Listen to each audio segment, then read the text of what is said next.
Hello guys, so good morning from Samut Prakan, Thailand. Um, Allow me to give a pre-lab discussion, and I think this will always also part of your lecture. So this is what you're going to do this week: activity on primer designing. So primer, guys, is an important part of PCR, no? So what are we going to discuss today?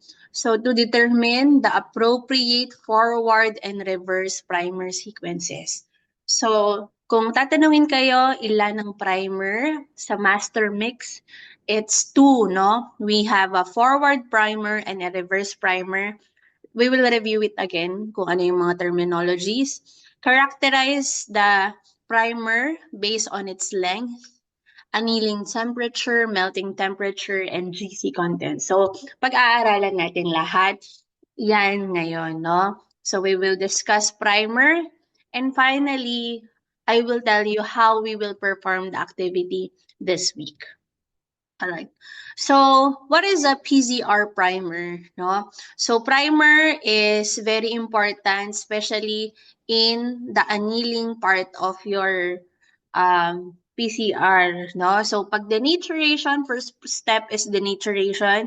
You subject your DNA to a very high temperature so that the hydrogen bonds will denature, no, and it will separate into two.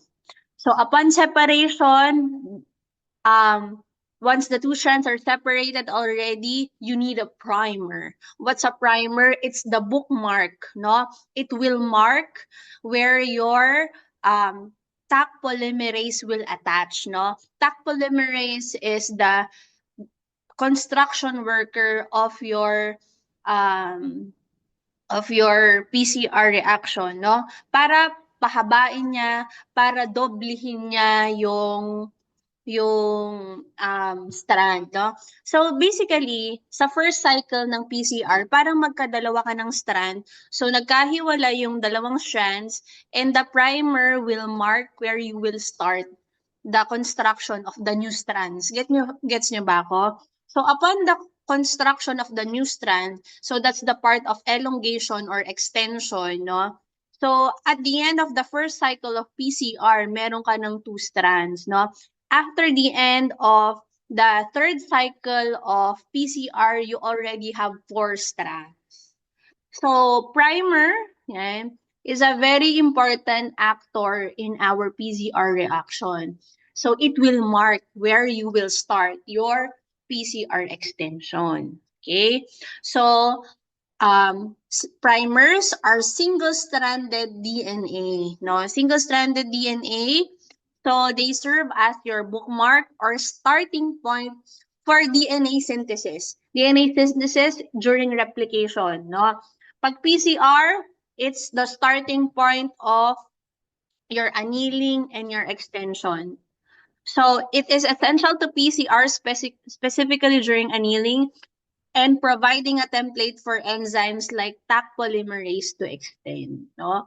So, yun nga, bookmark siya, no? So, kung saan, kasi as molecular biologist, you want to specify to your PCR which section you want to be amplified, no?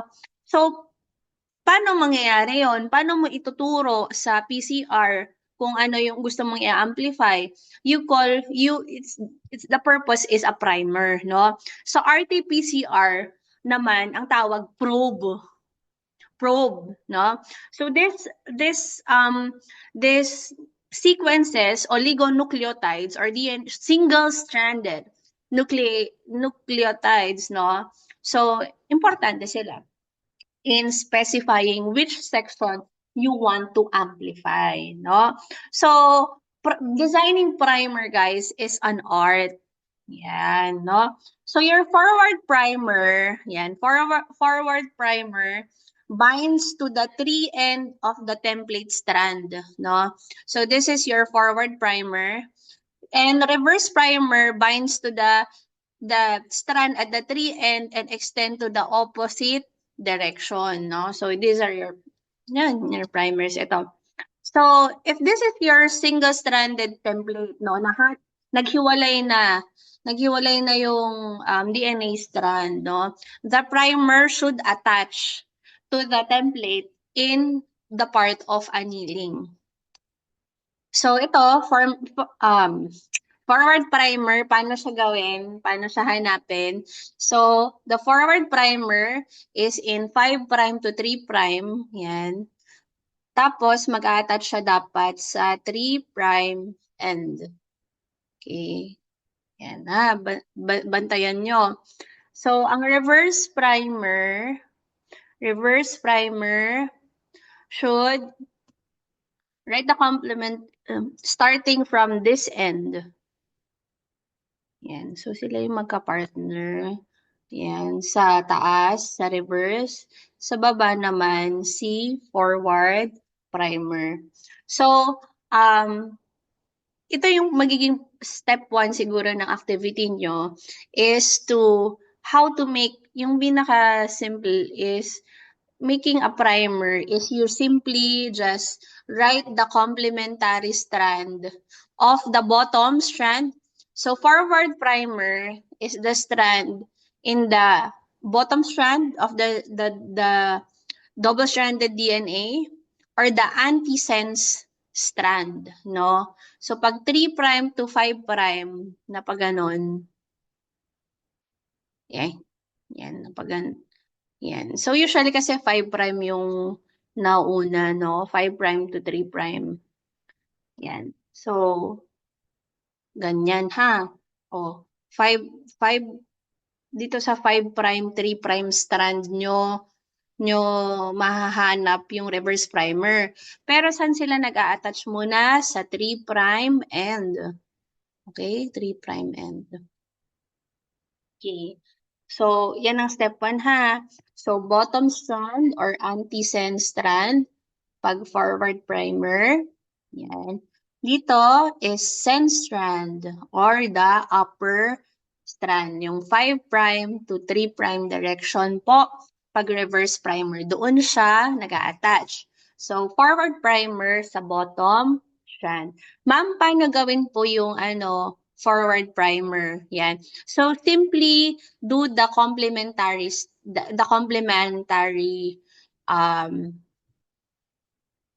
nucleotide. So, ito, saan siya nag-attach? C. So, ang nangyari, ACG. Yan. So, just do the complementary strand. Okay?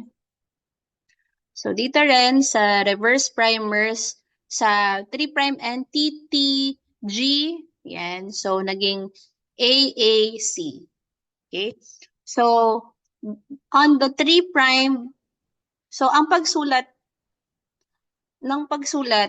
is 3', dapat may prime, ha? Yan. 3', GGA, from left to right pa rin. GGA, CTG, pag ganito, pag 3' end. Pero kasi, may conventional format. If you want to send it to a company that makes the reagent, is kailangan nakaganitong format, naka-conventional format, pero nag-start sa 5', no? Pag start sa private, A, C. Yan, AAC. Alright. So, for me, any na naman, basta tama yung address, no? 3' or 5'. Or both na lang para masaya. Okay, both. So, ganon lang. Okay, babalikan natin yan. So, that's step 1. That's the easiest part, no? Finding where's the reverse and forward primer and simply writing the complementary nucleotide for it. So, why do we design primer? We want it to be specific, no? Kasi nga, ayaw mo basta-basta kung ano-ano lang ang na-amplify ng PCR, no? It must bind specifically to a target DNA sequence. The sequence that you really like to be amplified, no? Hindi lang kung ano-anong basta-basta ma-amplify. So, your primer sets the specificity, no? So, you want the nucleotides that codes for the kunyari, GABA receptor, no? So, that's why you make a primer. You don't like the ACE receptor or other receptors in the body. You want GABA receptors. Yeah. So, efficiency, well, this design primers ensure efficient amplification, no? So, if the tama yung primer, tama yung masiset mong temperature sa annealing, no? So, yung sinet kong temperature sa annealing was based on the primer that I ordered. And avoidance of non-specific binding. Yeah? So, you don't like avoid binding to non-target. Ayaw mo yung mga non-target sequences. You want the target, the specific DNA sequences that you like, no?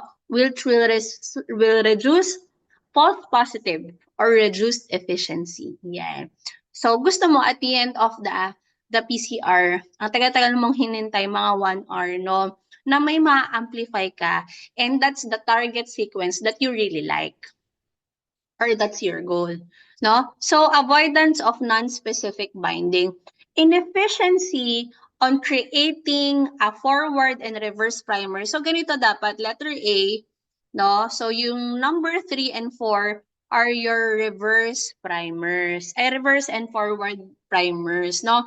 So, ganyan dapat yung 1 is your, sabihin nating anti-sense strand, and 2 is your sense strand. Okay? Andito ba kayo, no? So, dapat ganyan yung itsura. Pag hindi maayos yung pag-recreate ng primer, sometimes the primer could bind in itself. No? Minsan, mamaya we'll discuss it more. Or worse, no? Kung hindi maganda yung pagkakadesign ng primer, yung forward and reverse primer nag-bind together. No?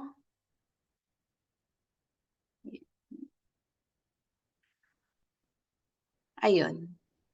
Yeah. So what we want is the forward and reverse primer will truly bind to the antisense and sense strand.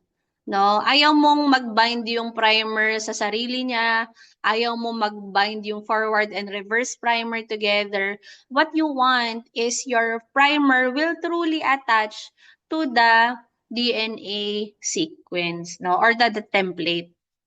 No, dapat complementary talaga sila. Okay?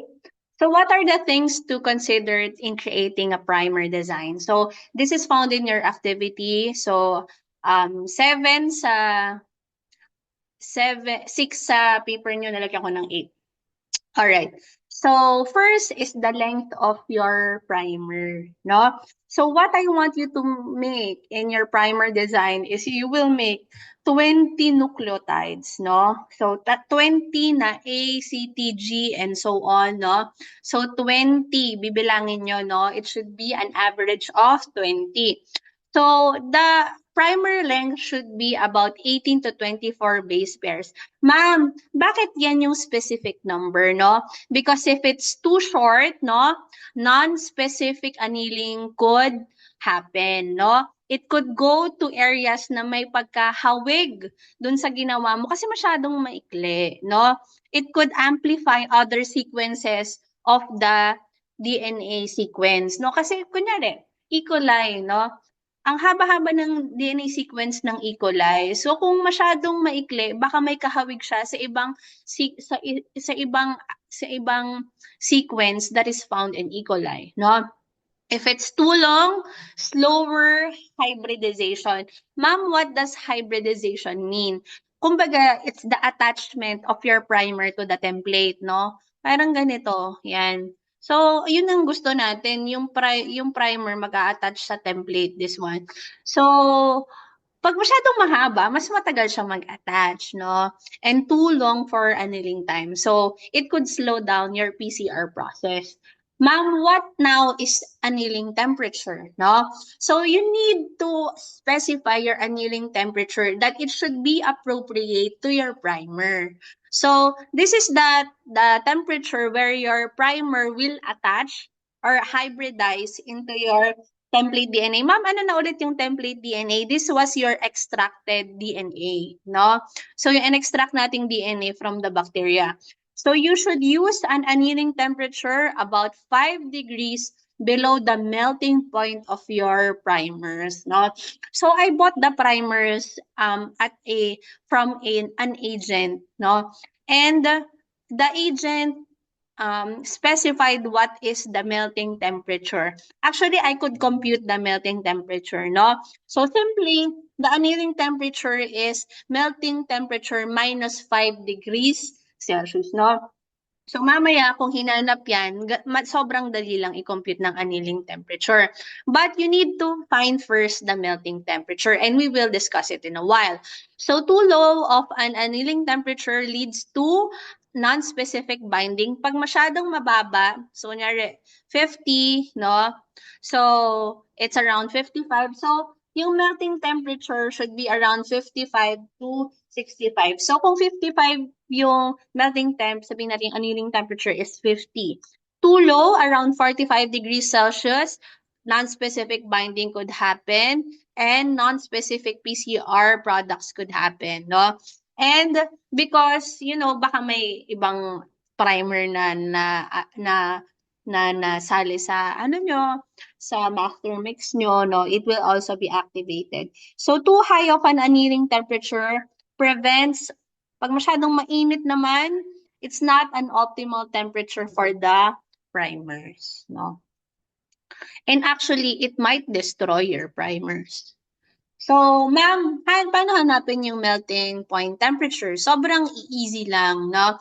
So, the temperature at which half of the primers has annealed to the DNA template, when reverse and forward primers have temperatures should be between 2 to 4 degrees and the range is 55 to 65. So, um, G and C have 4 degrees, yung katumbas niya 4 degrees Celsius. Yung A and T is 2 degrees Celsius. So, guys, designing a primer or choosing the best primer depends on the amount of G and C, A and T, no? Pag masyadong mataas yung G at C, no? Masyadong mataas yung temperature requirement ng melting temperature. Pag masyadong marami, so, sana andito ba kayo, no? It's a perfect, designing primer is an art, no? Hindi ibig sabihin na makahanap ka lang ng sequence, okay na yon, no? It's trial and error. Kasi nga, pag masyadong maraming G, tataas masyado yung melting temperature. Pag masyadong maraming A and T, masyadong mababa yung melting temperature. And the sweet spot for melting temp is around 55 to 65 degrees Celsius, no? So, ma'am, paano ba i-compute yung melting temperature na yan? So, very simple lang. Yeah. You just count all the G and C, the guanine and cytosine, and multiply it to 4. You just then count all the A and T's, you multiply it to 2, then add it all together. That's your melting temperature. So example, we have the sequence right here. A, G, A, C, T, T, T, T. Basahin natin, bilangin natin yung G and C. 1, 2, 3, 4, 5, 6, 7, 8, 9. Yan, shortcut lang to, no?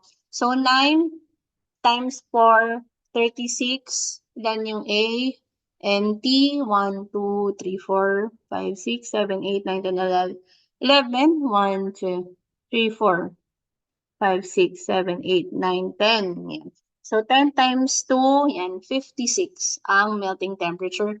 And it is within the specified range, no? So in terms of melting temperature, melting point is pasok yung natin, yung primer natin. So ma'am, paano pag sumobra ng 65, 66? We reject that primer, no? Make another primer. Find another area where you could make your primer. Yan. So GC content. So GC content is the number of G's and C's. Bakit wala akong explanation? Yan, the number of GNCs over the number of total nucleotide times 100. The number of GNC is should be ideally about 40 to 60%. Yun nga, it's an art. So, yung DNA sequences, dapat, yung mga guanine and cytosine, around 50 siya. So, around 10. So, kunyari out of 20, dapat mga 10 siya or 11, ganon. Ma'am, bakit kailangan i-achieve tong percent na to? Kasi GNC has three bonds, 3 hydrogen bonds, no? So, the annealing, the hybridization will be better if there is enough G and C in your primer, no? Kasi unlike your adenine and thymine, their bond is just double bonds, no? Baka the hybridization will not be optimal. Yan. So, ganun rin. The same thing na primer kanina, you will just count the number of GNC. 1, 2, 3, 4, 5, 6, 7, 8, 9, 10. 10 siya. Over the number of nucleotides, basta bilangin niyo yung total. 20. 20 po yan. Tapos, times 100 equals 50%. Yan. Okay? So 50%, which is within the reference range of your GC content, no? So this is a good primer. Okay, next, GC clamp, no? Clamps are at the end of the primer, in the end of that, at close to the 3' end. So this is applicable, lahat ng sinasabi ko, applicable to both forward and reverse, no? Sabi dito, there should be at least one, yan, kahit isa lang, na G or C close to in the last 5 bases of your primer. Yan. So this will serve as a clamp, no? So, so it will completely hybridize, no? Ayaw mo kasi matanggal itong primer na to, no? Yung matanggal sa template. Here, itong photo na to, ina-assess niya lang kung okay ba yung forward and reverse primer. So far in terms of length, good naman, 20 nucleotides.